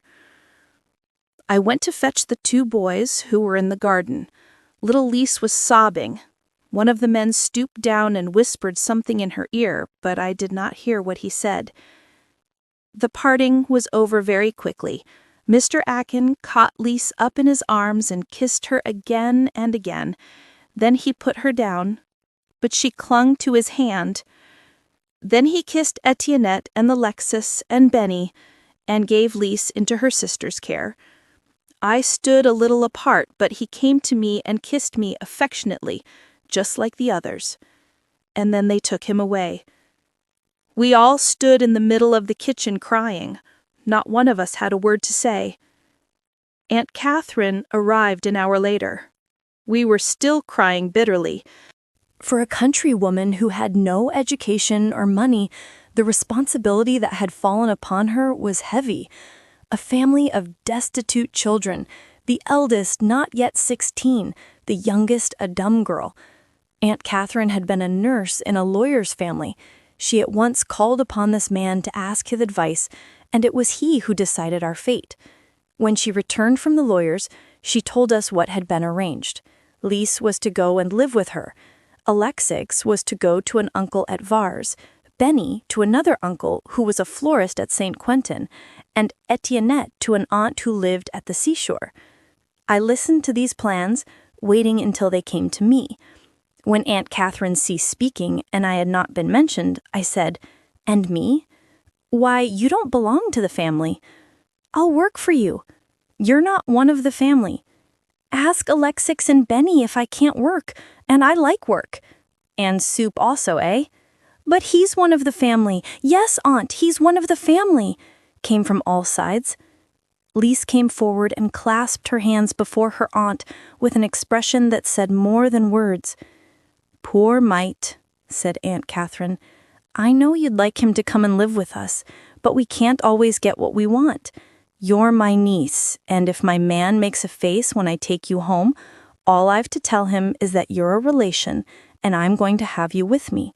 It will be like that with your other uncles and aunts. They will take a relation, but not strangers." I felt there was nothing to say.